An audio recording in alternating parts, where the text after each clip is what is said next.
माझ्या एकाही प्रश्नाचं मला इथे उत्तर मिळालेलं नाहीये असं. 1 तास अख्खा फुकट गेलाय माझा. तुमच्यासाठी आहे की नाही माहित नाही, पण माझ्यासाठी वेळ खूप महत्वाचा आहे.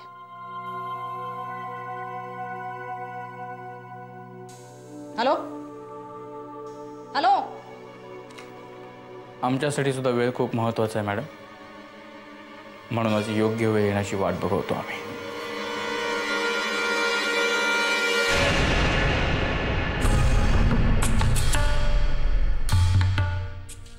काल कुठे होतीस? हाच प्रश्न मी तुलाही विचारू शकते ना, आणि नाही सांगायचं मला. हा माझा वैयक्तिक प्रश्न आहे, तुला का सांगू?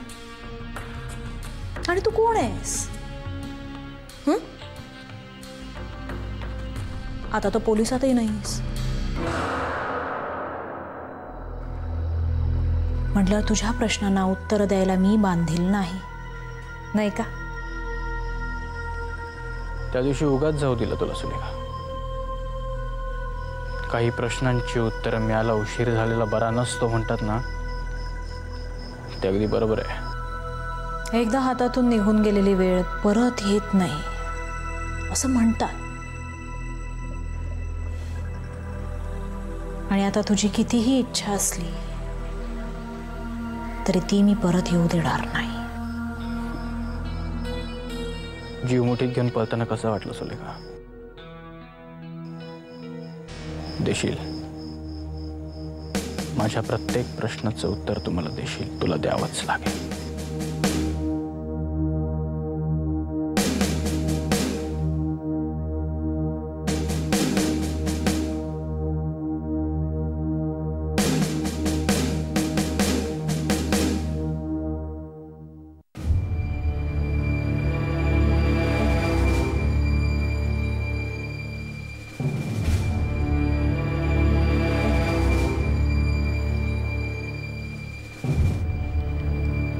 अजून किती तास मी इथे असं बसून राहायचंय?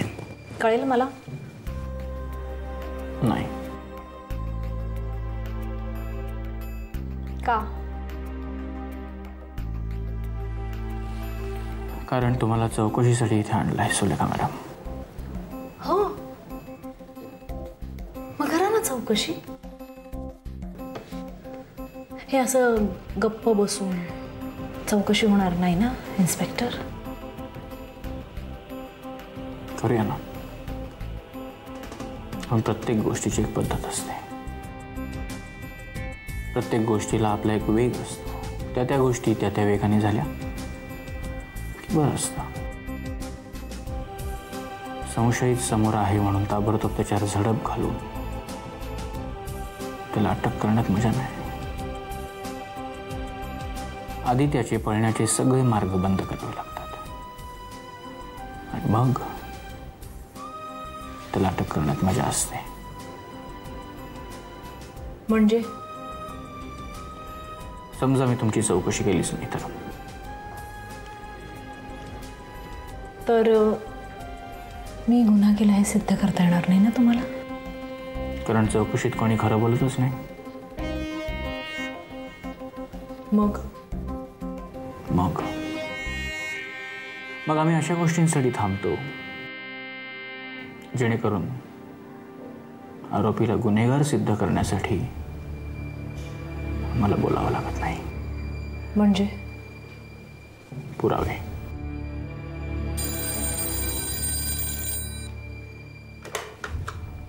इन्स्पेक्टर विक्रांत भोसले बोलतोय. बरं, थँक्यू सावंत.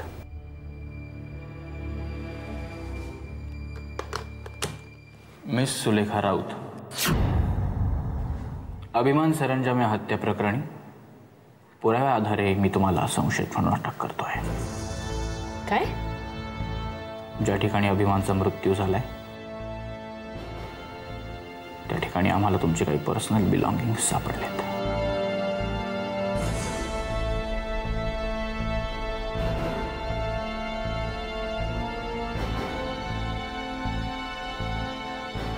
कसं शक्य?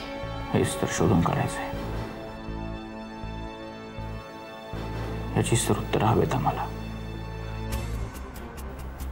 आणि ती जर तुम्ही नाही दिलीत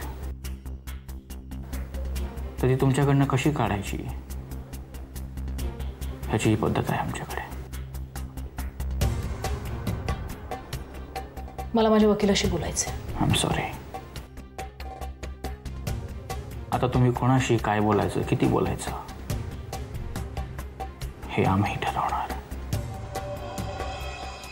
तुमची चार्जशीट तुमच्या वकिलाकडे पोहोचवली जाईल.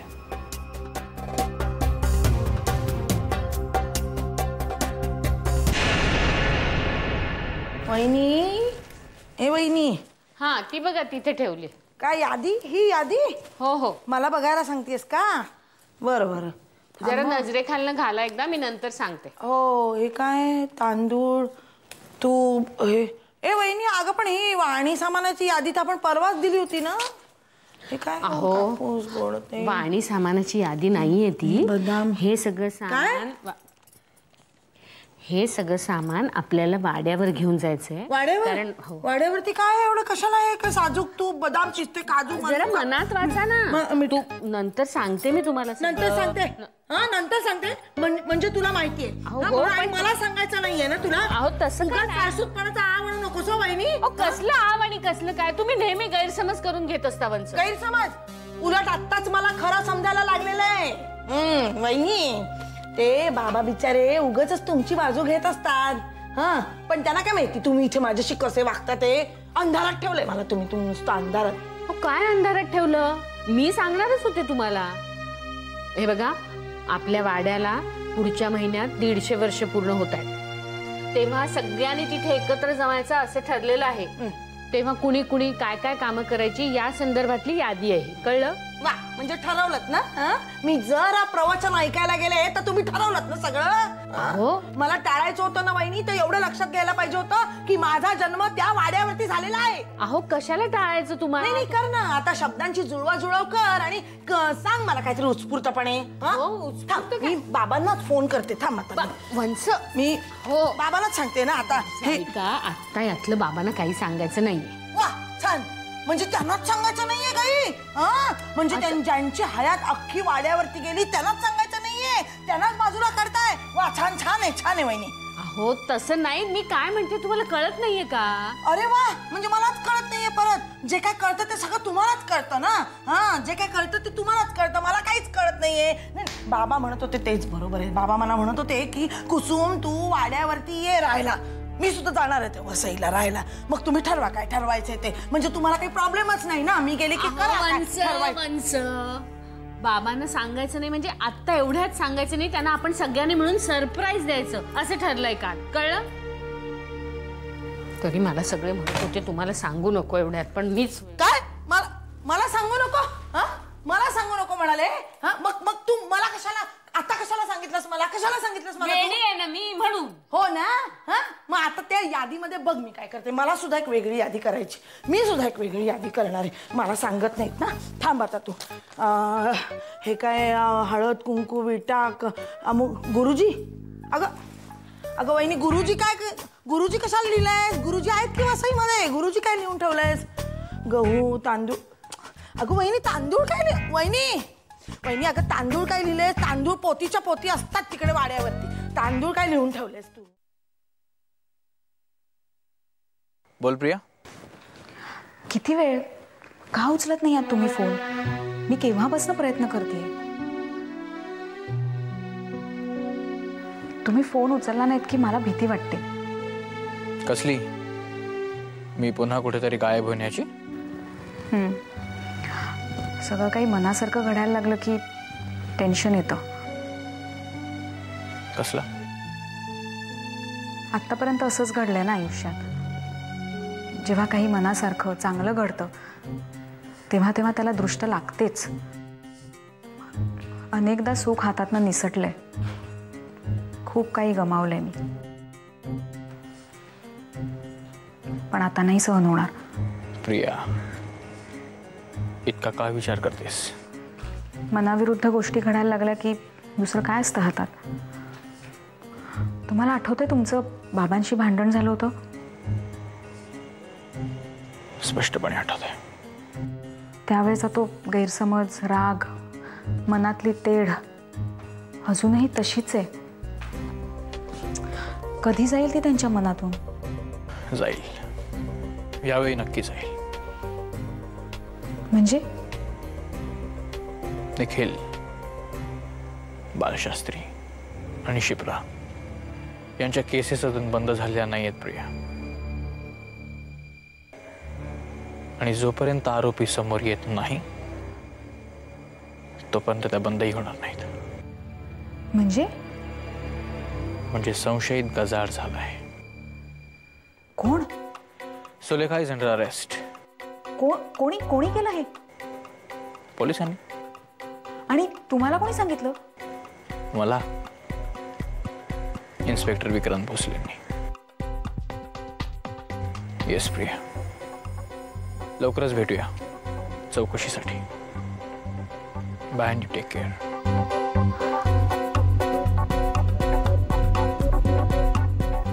कोणाचा फोन होता? मैत्रीण. कोण मैत्रीण? आहे एक जुनी कॉलेजमधली. काय नाव काय तिचं?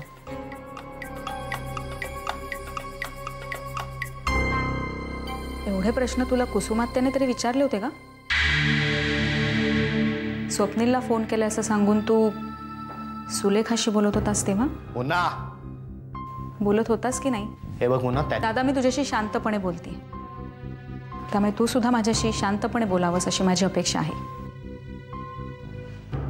आणि हाच प्रश्न मी तुला रक्षाबंधनाच्या दिवशी सुद्धा विचारला होता, आठवतंय? अच्छा, म्हणजे हे कुसुम आत्याकडून आलंय. विषयाला फाटे फोडू नकोस. मी तुला विचारते की तू बोलतोस का नाही.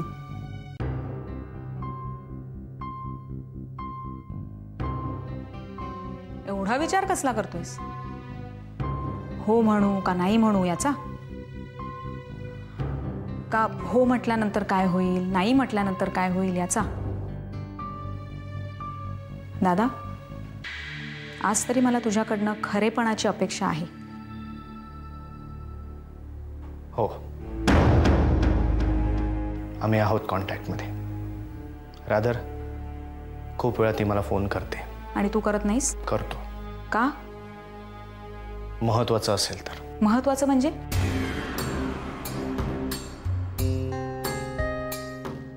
अभिमनचा मृत्यू झाला होता तेव्हा केला होता.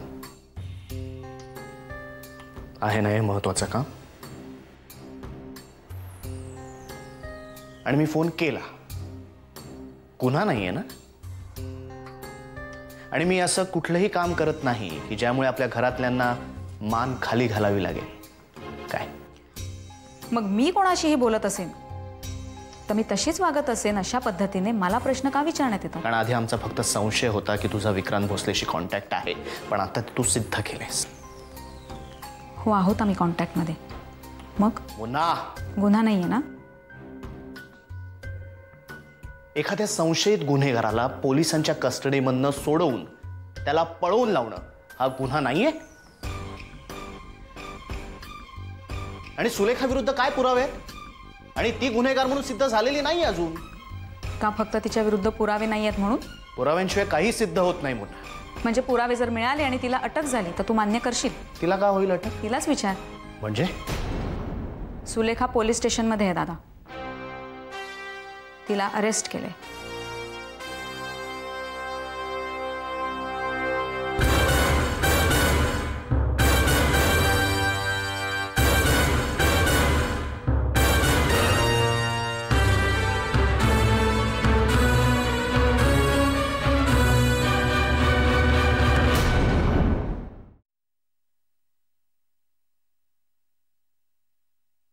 हो, असंही सगळं आता आपण ठरवल्याप्रमाणे आपल्या मनासारखंच घडत आलं साहेब. हो, इथून पुढेही घडेल.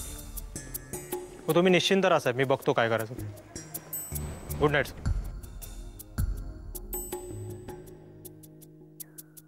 थँक्यू सावंत. खरं तर मी तुम्हाला सॉरी म्हणायला पाहिजे, कारण तुम्ही गेल्यानंतर मी काहीच करू शकलो नाही. आय नो सावंत, आपण कायद्याचे रक्षक असलो तरी आपल्यालाही काही गोष्टी बंधनकारक आहेतच. आपलेही हात बांधले गेलेत. मी माझ्या नात्याला प्राधान्य दिलं आणि तेव्हा जर मला तुमची मदत मिळाली नसती तर बऱ्याच गोष्टी कठीण राहिल्या असं माझ्यासाठी. पण मी सगळं कसं शक्य झालं साहेब? 2 गोष्टी, माझा पास्ट ट्रॅक रेकॉर्ड आणि प्रामाणिकपणा. हो पण कसं? म्हणजे पुन्हा तुम्ही इन्स्पेक्टर म्हणून याल असं मला खरंच वाटलं नव्हतं. मला सुद्धा वाटलं नव्हतं. पण काय, कशा, कुणामुळे ह्या गोष्टी जाऊ देत. आत्ता मी तुमच्यासमोर इन्स्पेक्टर विक्रांत भोसले म्हणून उभा आहे, हेच खूप आहे माझ्यासाठी. हो पण आपल्याला खूप सावध राहायला पाहिजे सर. कसं आहे ना सावंत, एकदा ठेच खाल्ल्यानंतर सगळे दगड, सगळे खड्डे अगदी स्पष्टपणे दिसायला लागतात. मी जे इतके दिवस नव्हतो, इतरांसाठी मला माहीत नाही, पण माझ्यासाठी हा एक अभ्यास होता. काही लोकांची वागणूक, त्यांच्या हालचाली, त्यांची जगण्याची पद्धत, या सगळ्या गोष्टी कोळून पेलोय मी. बरं मला एक सांगा, वझलवार राजस्थानला गेले काय म्हणे, तर सरंजामे साहेबांचा पत्ता लागलाय त्यांना.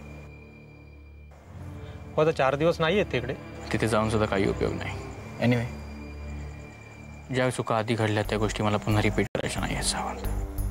हो पण कायदेशीर कोणी तिला मदत केली तर? सशक्त पुरावे असतील तर पळवाटा निघत नाहीत सावंत. प्रश्न माझ्या जीवलग मित्राच्या मृत्यूचा आहे सावंत. आणि नाहीतरी सुलेखावर 3 जणांच्या मृत्यूचा संशय आहेच. पण साहेब ही संधी हुकता कामा नये, त्यात आपलं खूप नुकसान होईल. हुकता कामा नये की निसटता कामा नये असं म्हणायचं तुम्हाला? एकही पळवाट मोकळी ठेवली नाही मी तिच्यासाठी. काही सापळे असे रचावे लागतात सावंत, ज्यांचे मार्ग गोल फिरून चौकीवरच येऊन थांबतात. म्हणजे? कळेल. तर काही दिवस मी जे काही सांगेन ते व्यवस्थित ऐकत जा आणि त्या पद्धतीने ऑपरेट होत राहा बस. Yes sir.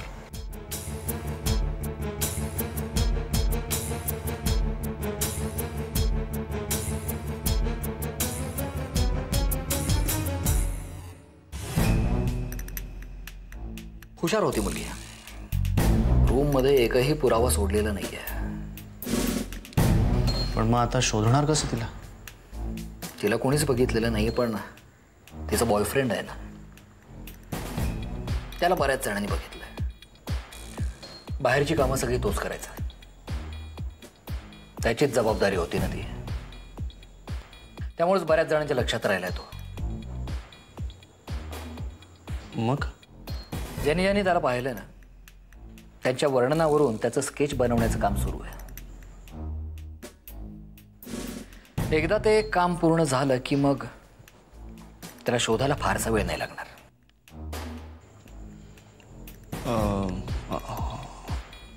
आणखीन काही माहिती कळली आहे त्याच्याबद्दल? चौकशी सुरू आहे, कळेल. प्रकरण पोलिसात गेलं का? नाही अजून, पण जायची शक्यता नाकारता येत नाही. फारच मनाला लावून घेतलंयस रे तू. मी पण नाही विचार करत याचा इतकं. आपण अभिमानच्या मागावर होतो तेव्हा कुठं राहत होतास रे तू? का? आय मीन असं अचानक का विचारतोयस तू? अरे कसं आहे की अभिमानच्या मृत्यूनंतर पोलीस कसोसीने शोध घेत आहेत आणि आपण अभिमानच्या मागावर असताना, म्हणजे त्या संदर्भात सरंजामीने काहीतरी उलटसुलट पोलिसांना सांगितलं तर काही प्रॉब्लेम नको ना. आपण एकमेकांची क्लिअर असलेलं बरं. तू काहीतरी वेगळं सांगणार, माझं म्हणणं काहीतरी वेगळं असणार. गैरसमज नको ना उगाच. त्यापेक्षा तू सांग, त्याप्रमाणे ठरवू आपण. हे इथे सासवडला होतो मी. अच्छा, म्हणजे अर्थात आपल्याला कोणी विचारेल असं नाही, पण आपण तयार असलेलं बरं ना.